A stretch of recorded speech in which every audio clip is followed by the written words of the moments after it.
assalamu alaikum warahmatullahi wabarakatuh. Wa alaikum salam warahmatullahi wabarakatuh. Kozi muganda wa faso sabu zizachi? No mukuru Umar Bongere. Bongere. Naam. Abuzire atebere ku nsonga ye boda.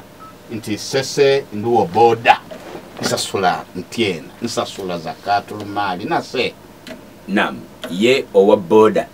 Asobola okusasula zakatul mal. Naam, twagambye nti zakatul mal tugisasula okuva mu savings. Waliwo savings. Ababoda no babeera ne sente gwe nnyo. Waliwo bano akola kiro kyokka nga buli customer mutwalo gumu kitundu. Kituufu. Nfuna bulungi? Kati savings ze feze tutunuulira boda. Kubanga boda yo factory ye eyo machine yekola ensimbi. Kati fe tutunuulira boda tutunuulira zakola ki zafuna za savinga. Okay. Zetwagala najja nayogere ne Seeka namubuulira nti nze naka savinga akenkana bwe kati omumanyi yamubuulira kyalina okola ki okusasula.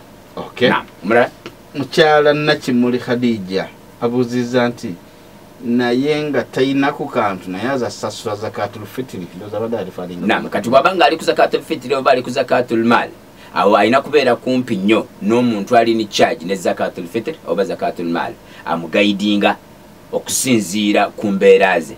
Naye bwabanga tannaweza kati mu njogera ye alabikanga atasobola kusasula zakatul mal. Teba mukaka alina kubuuza Seeka nti kati kino kye nninawo kale alina okwogera kikyalinawo akatono kaalinawo akalina okukoogera. Tumugambe nti gwe totawana na kusasula zakatul fitri tosasula zakatul mal wabala katukuteeke mu group ey'abantu abalina okufuna. Kino tukiwalira wamu Imam Abdulaziz yabadde yeebaza nabya ku nsonga ya accountability ne Abakari Sedduge. Accountability nenga accountability yo yeetaagisa sensitization. Naam. Yes sir. Obwanjulukufu mu Busiraamu bwogera ku qist bwogera ku justice mu mbeera zonna. Okubeera fair olina okubuulira omuntu kyalina okusasula ezzaka. Kati bw'omubuulira nti alina kusasula bweziti olina omumubuulira ne weziraze. Eyo na accountability. Okay. Okubeera fair mu mbeera zo. Naye toyinza kubeera nga gweyagala kumanya ze balina okusasula zzaka olina okumanya emaali y'oli ogijjemu ezzaka kale toyagala amanye weeraze. Olina okutubuulira gwe afunako ofuna kyenkana ki. Yes, Allah yakuwa. Naye yakuwa kusinzira ku byo kuŋŋaanyiza gwe wafunyeko kyenkana ki. Wafunyeko bate wafunye. Wafunye bate wafunye. Naye bwe bagamba nti agikuŋŋaanya tekitegeeza nti ya luutu. Bade ndowooza anti yazitwala. Nedda. Luutu ali ofiisa. Ojja kugenda okukizuula ng'awo kalayini kawanvu akalimu abagikuŋŋaanya. Kati yo omulimu gwe Sheikh Luutu ku calculatinga kulaba namba ki ey'abantu ababadde involved mu kugikuŋŋaanya kati eyo ebeere nga bagigabanya mu bantu abo. Beri nenyere nti niyo ofunaga omugabo gusolonza. Nedda.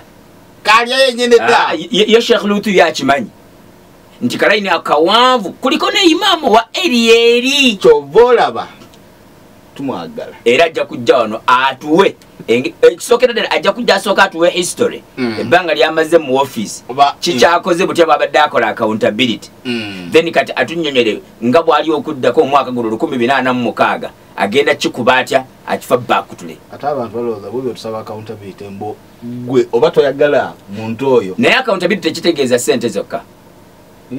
Accountability tekitegeeza ssente zokka.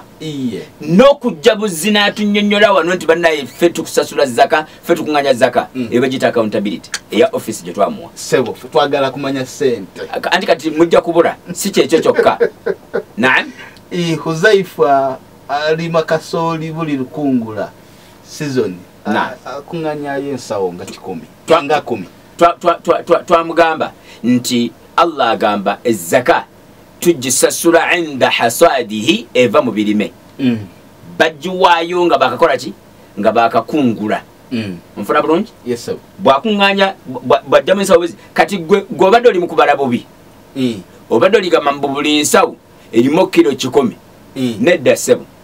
si buli nsawo nti ebeeramu kilo 10 waliwo ensawo ya kasooli ebeeramu kilo 15 okay ne wabeerawo ebeera mu 13 okay ne wabeerawo ebeera mu 10 okay kati ye bwagamba nti ensawo bweziti kati fe tugamba nti gwe tobibala yita omumanya akwatagana ku zaka agibale akugereke teiba automatic mbonsawo nedda no. nabo babimanyi noyo naye akimanyi akimanyi nti ensawo bwe tugamba nsawo tebeera mu nti erimu kilo bweziti ate ayinza okubeera ensawo ng'erimu kilo 8 okitegedde nga nsawo kati kasola ayinza okubeera ngaawo nga yagiranga munafunafu nga muwewere nga mungi mu nsawo naye ngaokupima kilo 8 so kakati olina okubeera nti buli lwokungula yita seeka alini charge owezaka abeere nti akolaki abala akuwa amagezi Muhammad Ngamia okugula ente yange nga nkola business naam